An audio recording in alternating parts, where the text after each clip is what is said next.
오늘 다 함께 나눌 하나님 말씀은 여호수아 6장 20절부터 21절까지 말씀입니다.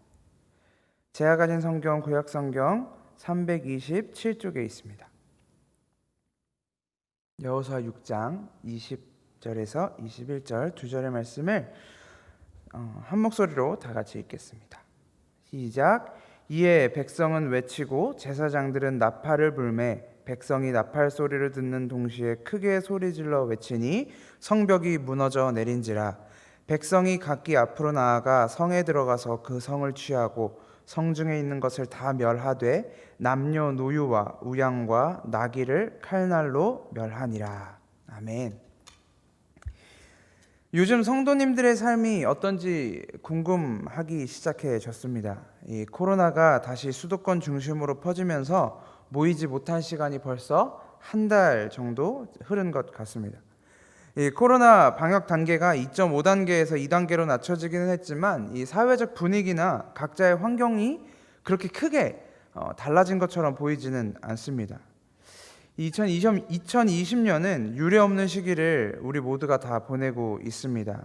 대부분이 한 번도 경험해보지 못했던 환경을 살아가고 있고 기대하지 못했던 현실들을 살아내고 있습니다. 우리가 꿈꿔왔던 인생, 계획했던 삶, 기대했던 일들은 간혹 이렇듯 내가 예상치 못했던 일들과 함께 산산조각이 나는 것 같습니다. 저는 그것을 오늘 현실의 벽이라고 불러보려고 합니다. 우리는 이 땅에서 인생을 살아내는 동안 수많은 벽을 마주하게 됩니다. 겨우 30대 초반의 인생을 살아온 저의 삶을 가로막은 벽들도 있었습니다. 때로는 학교 성적, 때로는 세상의 가혹한 현실, 때로는 사람과의 관계일 때도 있었습니다. 이 적지 않은 벽을 지나쳐 왔기 때문에 저는 여전히 수많은 벽들이 제 앞을 가로막을 것이라는 사실을 또한 알고 있습니다. 그리고 그 벽은 점점 더 높고 견고할 것입니다. 제 삶의 벽들을 마주하게 될 때, 그리고 한 살 한 살 나이를 더 먹으면서 이 벽이 더 견고해지고 높아졌음을 느낄 때 문득 제 주변에 있는 사람들이 생각이 났습니다. 성도님들 생각도 나고 주변에 알고 지냈던 지인들 그리고 형 누나들도 생각이 났습니다. 그들이 느끼고 있을 이 현실의 벽은 지금 내가 느끼는 것보다 훨씬 더 만만치 않겠구나. 더 견고하고 높은 벽들이 그들 앞에 놓여 있었겠구나라는 생각이 들었습니다. 그리고 어쩌면 이 벽은 우리가 하나님의 품에 안길 때까지 어느 때고 우리 앞에 놓여 있을 것입니다. 우리의 삶에서 이 현실의 벽은 없어지지 않을 것입니다. 이런 고민을 하던 중에 문득 아주 1차원적인 생각으로 성경에서 벽 앞에 마주했던 사람들이 생각이 났습니다.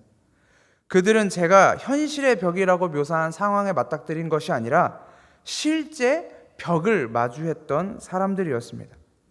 오늘 우리가 함께 읽은 여호수아서에 등장하는 이스라엘 백성들입니다. 이스라엘 백성들은 하나님이 약속하신 땅 가나안에 들어가기 위해서 가나안 땅에 살고 있던 가나안 민족들과 전쟁을 시작해야만 했습니다. 광야에서 먹고 살기에 급급했던 이스라엘 백성들이 넘어야 했던 첫 번째 성은 여리고성이었습니다. 그들 앞에 놓인 여리고성은 아주 크고 견고한 성이었습니다. 아마 하나님의 명령이 아니었다면, 그리고 여호수아의 지도가 없었다면 이스라엘 백성들의 특성으로 보건대 이 전쟁을 포기하고 다시 애굽으로 돌아가자고 결정했을지도 모릅니다.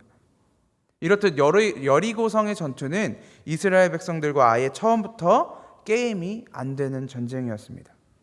그런 여리고성 앞에 이스라엘 백성들이 서 있는 것입니다.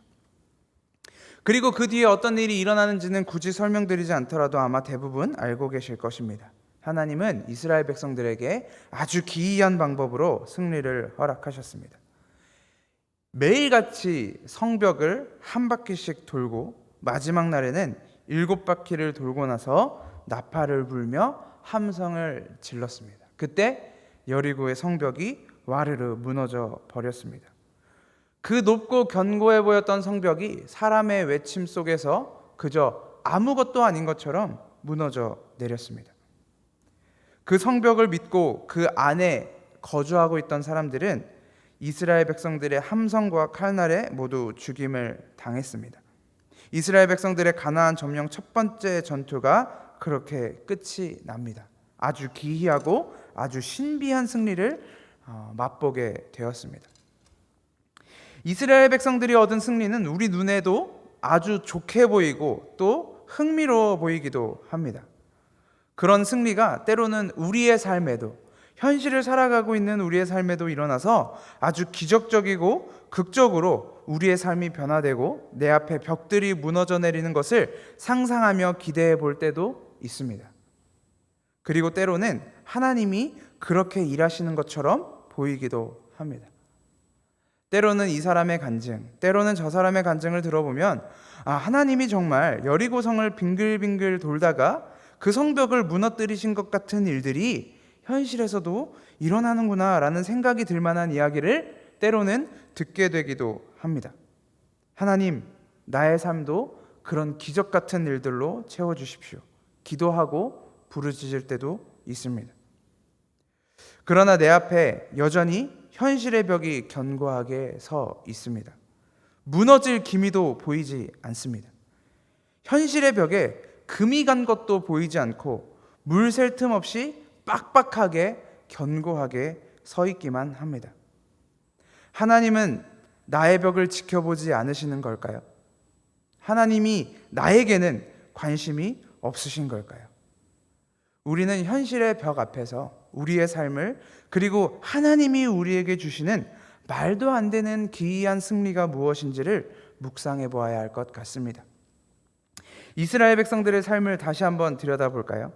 이 여리고에서 기이한 승리를 맛본 이스라엘 백성들의 이후의 삶은 어떠했습니까? 그들은 가나안 땅을 하나하나 정복해 나갔습니다. 여호수아를 필두로 해서 어떤 전투에서는 가끔 미끄러지기도 하고 어떤 전투는 패배하기도 했지만 전쟁에서는 결국 승리를 거두었습니다.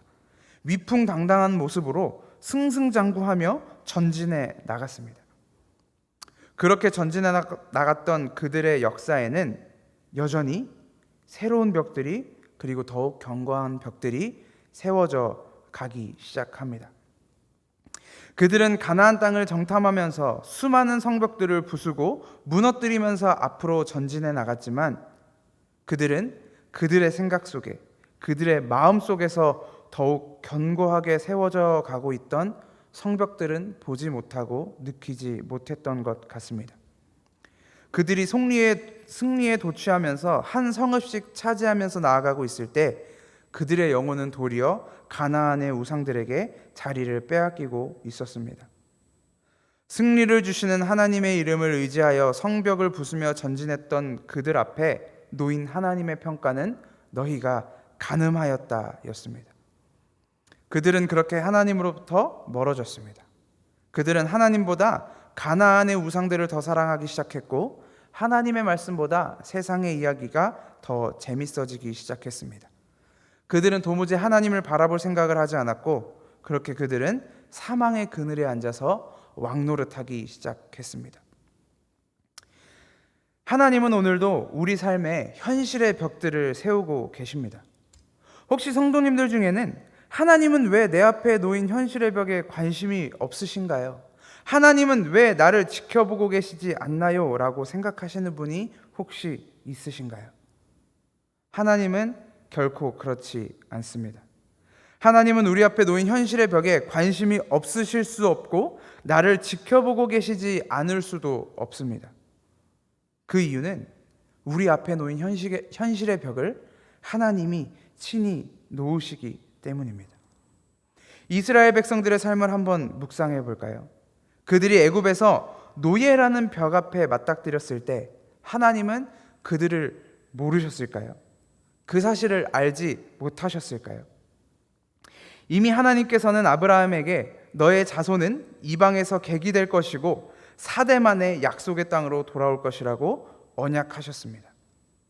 현실을 살던 이스라엘 백성들에게 놓여있던 노예라는 현실의 벽은 몇백 년 전 하나님이 믿음의 조상이라고 하는 아브라함에게 이미 약속하셨던 일입니다. 애굽에서 나와 처음으로 맞닥뜨렸던 벽이었던 홍해도 마찬가지입니다. 이스라엘 백성들을 홍해길로 인도하신 분이 바로 하나님 본인이십니다. 광야에서 맞닥뜨렸던 먹을 것이 없고 마실 물이 없었던 현실의 벽, 광야길을 지내는 동안 그들을 위협했던 전쟁과 질병의 벽도 마찬가지입니다. 여리고성도, 여리고성 앞에 놓여있던 요단강도 하나님이 친히 벽 앞으로 이스라엘 백성들을 인도하신 것입니다. 이렇듯 우리의 삶도 마찬가지입니다. 하나님은 오늘도 우리의 인생을 현실의 벽 앞으로 몰고 가십니다. 앞서 이야기했던 것처럼 그 벽은 점점 더 높고 견고해질 것입니다. 우리는 이 현실의 벽 앞에서 어떻게 해야 될까요? 각 가정에서 예배하고 계신 여러분들 앞에 놓여있는 현실의 벽이 있다면 지금 잠깐 묵상해 보시겠습니까? 이제는 제발 좀 무너져 내렸으면 좋겠다고 생각하고 있는 현실의 벽, 절망의 벽이 무엇인지, 여러분들이 느끼는, 여러분들이 경험하고 있는 그 현실의 벽이 무엇인지 잠시 생각해 보는 시간을 드리겠습니다. 한번 고민해 보십시오.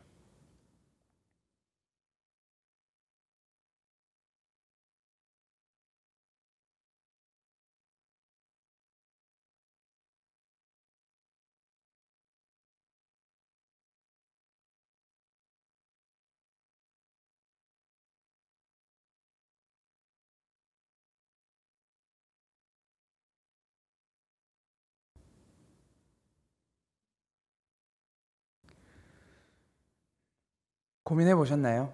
속으로 30초를 세고 있는데 30초가 생각보다 굉장히 긴 시간이네요. 사실 내 앞에 놓인 현실의 벽을 이야기하라고 하면 고민할 필요도 없이 아마 툭 치면 톡 하고 나올 것입니다. 우리 현실의 벽은 묵상에서 나오는 것이 아니라 지금 내가 맞닥뜨리고 있는 현실이기 때문에 어쩌면 30초라는 고민의 시간이 필요하지 않을 수도 있습니다. 여러분들이 묵상하시고 떠올렸던 현실의 벽 위에 다른 질문을 한번 드려보겠습니다. 여러분들이 생각하셨던 그 현실의 벽, 여러분들을 절망으로 내몰고 있는 그 절망의 벽은 왜 무너져야 합니까? 여러분들은 그 무너진 벽 위에 무엇을 다시 세우기를 소망하고 계십니까? 만약에 우리 앞에 놓인 현실의 벽이 마치 여리고성과 같이 기적적으로 무너져 내린다면 그 여리고성 터 위에 여러분은 무엇을 다시 세우고 싶으십니까? 제가 꽤 오래전에 친한 전도사님과 이런 장난을 친 적이 있었습니다. 지나가다가 어떤 건물을 보면서 내가 저 건물에 살려면 어떻게 해야 되나? 여호수아처럼 저 건물을 7바퀴 돌면 될까? 라는 질문을 저에게 장난스럽게 물어보길래 저는 자연스럽게 이렇게 대답했습니다. 만약에 그렇게 7바퀴를 돌면 저 건물이 무너져서 우리는 못 들어간다. 저 건물은 아무짝에도 쓸모 없어진다 라고 대답을 했었습니다. 그때 문득 그런 생각이 들었습니다. 하나님은 왜 여리고성을 무너뜨리셨을까? 이 가나안 전쟁은 이 가나안 땅을 멸망시키기 위한 전쟁이기도 했지만 그 후에 멸망시킨 후에 이스라엘 백성들이 그곳에서 정착하여 살기 위한 전쟁이었습니다. 그 여리고성이 그렇게 크고 견고했다면, 그리고 하나님이 그렇게 기이한 방법으로 이스라엘 백성들에게 승리를 주실 것이었다면 그 성벽을 무너뜨리지 않고 견고하고 단단한 상태로 승리를 주실 수도 있지 않았을까? 이미 잘 지어져 있고 튼튼한 건물을 굳이 무너져 내리게 하셔서 아무짝에도 쓸모없는 상태를 만드셨어야만 했을까? 하나님이 여리고성을 무너뜨리신 후에 이스라엘 백성들에게 한 가지 명령을 하십니다. 그 명령은 누구도 이 여리고성을 다시 짓지 말아라. 이 여리고성의 기초를 다시 놓는 사람은 죽을 것이고 마지막 돌을 놓는 사람도 죽을 것이다 라고 이야기를 하셨습니다. 하나님이 무너뜨리신 그 벽은 절대로 다시 세워서는 안 되는 벽이었습니다. 그런데 훗날 그 벽을 다시 세우는 사람이 있습니다. 열왕기상 16장 34절을 보면 그 시대에 베델 사람 히엘이 여리고를 건축하였는데 그가 그 터를 쌓을 때에 맏아들 아비람을 잃었고 그 성문을 세울 때에 막내 아들 스굽을 잃었으니 여호와께서 눈의 아들 여호수아를 통하여 하신 말씀과 같이 되었더라라고 성경은 증언하고 있습니다. 하나님은 이스라엘 백성들 앞에 놓인 그 성벽을 부서뜨리셨고 다시는 그 위에 성벽을 짓지 말라고 하셨습니다. 그것이 하나님의 약속의 땅에서 하나님이 자신의 백성을 만들어 가시는 방법이었습니다. 우리 앞에 놓인 현실의 벽들이 무너지기를 소망하십니까? 그 현실의 벽이 무너지기를 바라는 이유는 무엇입니까? 혹시 그 벽이 너무 견고하고 튼튼하고 안전해 보여서 그 안에 살고 있는, 내 앞을 가로막고 있는 현실의 벽 안에 살고 있는 원주민들을 몰아내고 그 안에 내가 살고 싶기 때문은 아닙니까? 혹시 우리는 나의 앞을 가로막고 있는 재물의 벽이나 명예의 벽이나 권력의 벽이나 건강의 벽이나 자존심의 벽과 같은 현실의 벽을 무너뜨리고 그 후에 내가 더 견고한 벽을 쌓아서 그 안에서 안식을 누리기를 소망하고 있지는 않으십니까? 아무도 쳐들어오지 못하도록, 아무도 건드리지 못하도록. 성경을 통해 우리는 여리고 성이 무너져도 우리의 인생길에 놓인 현실의 벽은 여전히 남아있다는 것을 발견할 수 있습니다. 우리의 힘으로, 우리의 능력으로는 무너뜨릴 수 없는 현실의 벽은 여전히 남아있습니다. 이스라엘 백성들이 벽과 같았던 노예 생활을 끝냈더니 홍해라는 벽이 가로막았습니다. 홍해라는 벽을 갈라서 홍해를 건넜더니 목이 말랐습니다. 갈증을 해결했더니 배가 고프고, 배를 채웠더니 고기가 먹고 싶고, 고기를 먹었더니 전쟁을 해야 하고, 전쟁을 했더니 다음에는 정복을 해야 했던 것이 이스라엘 백성들이 넘어야 했던 벽이었습니다. 그리고 이 벽을 마주할 때마다 이스라엘 백성들이 언제나 가장 먼저 선택했던 방법은 하나님께 불평하기였습니다.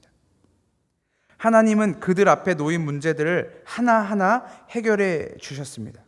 그리고 그들은 후에 하나님을 자신들의 문제 해결의 도구로 전락시켜 버렸습니다. 그래서 자신들의 필요에 따라 하나님을 섬기기도 하고, 바알을 섬기기도 하고, 아세라를 섬기기도 하고, 우상신들을 따르기도 하고, 애굽을 따르기도 하고, 아수르를 따르기도 했습니다. 우리에게 하나님은 어떤 분이십니까? 우리 앞에 벽을 세워주시는 분입니까? 아니면 우리 앞에 놓인 벽을 치워주시는 분입니까? 하나님은 우리의 왕입니까? 아니면 우리 앞에 놓인 문제를 대신 해결해주는 해결의 도구에 불과하신 분입니까? 다윗은 시편 121편 1절에서 이렇게 찬양합니다. 내가 산을 향하여 눈을 들리라. 나의 도움이 어디서 올꼬? 나의 도움은 천지를 지으신 여호와에게서로다. 우리의 도움은 오직 여호와께로부터 옵니다. 다윗의 노래처럼 산을 향하여 눈을 들었더니, 그리고 그 산을 자세히 들여다보니 그 산 위에 나무 하나가 서 있습니다. 그 나무를 또 자세히 들여다보니 그 위에 누군가가 매달려 있습니다. 성경은 이렇게 이야기합니다. 그 나무에 달린 사람이 자기 백성을 죄에서 구원하였다라고 말입니다. 조상들의 승리의 역사를 바라보며 통치의 이야기를 보며 메시아를 기대했던 이스라엘 백성들에게 예수는 그리스도가 아니었습니다. 그들에게 예수는 구세주도 아니었고 왕도 아니었습니다. 그들은 조상들의 눈앞에 놓였던 여리고라는 벽이 무너져 내렸던 것처럼 로마라는 벽을 무너뜨릴 메시아가 필요했는데 예수는 그 벽을 무너뜨릴 생각이 없었습니다. 실제로 예수님은 그 벽을 무너뜨리지 않으셨습니다. 예수님은 그들 앞에 놓인 현실의 벽을 무너뜨리는 대신 우리 안에 견고하게 세워진 바벨탑을 무너뜨리셨습니다.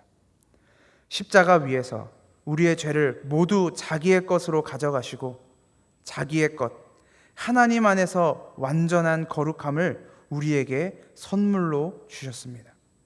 그 선물이 우리가 맞닥뜨리는 현실의 벽 앞에서 그 벽을 붙들고 하늘을 바라볼 수 있게 합니다. 그리고 그것을 성도들은 구원이라고 이야기합니다. 여러분 앞에 끊임없이 펼쳐지는 현실의 벽 앞에서 여러분은 어떤 꿈을 꾸고 계시나요? 우리 앞에 놓인 현실의 벽이 무너지기를 여전히 소망하고 계십니까? 우리 마음에 견고하게 쌓여있는, 우리의 영혼에 견고하게 쌓여있는 이 바벨탑이 무너지지 않는 한 현실의 벽은 세상에서 계속 더 높게, 더 견고하게 세워질 것입니다. 여러분 앞에 놓여있는, 우리 앞에 놓여있는 현실의 벽 앞에서 눈을 들어 산을 바라보시기를 소망합니다. 그 산 위에 굳게 세워져 있는 십자가를 바라보시기를 소망합니다. 그 십자가가 우리의 바벨탑을 무너뜨리고 우리를 완전한 거룩함으로 변화시키셨습니다. 다른 이로서는 구원을 받을 수 없나니 천하 사람 중에 구원을 받을 만한 다른 이름을 우리에게 주신 일이 없음이라 하였더라.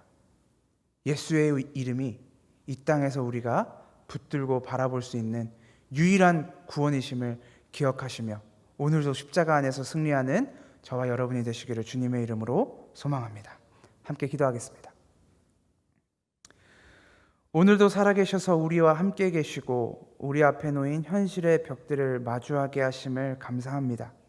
어제도 오늘도 그리고 다가올 내일도 우리는 우리 앞에 놓인 현실의 벽을 마주하며 이 벽은 언제 무너질까, 언제 없어질까 고민하고 있지만 주님, 이 벽을 무너뜨리지 마시고 먼저 내 안에 세워진 견고한 죄악의 벽을 부수어 주옵소서. 나의 눈을 들어 산 위에 세워진 구원의 십자가를 바라보게 하시고 그 십자가를 통하여 완전함과 거룩함을 힘입어 하늘을 바라보는 믿음의 눈을 허락하여 주옵소서. 내 앞에 놓인 현실의 벽 앞에서도 오직 여호와로 말미암아 즐거워하는 성도 될 수 있도록 붙들어 주옵소서. 구원을 받을 만한 유일한 이름이 되시는 예수 그리스도의 이름으로 기도합니다. 아멘.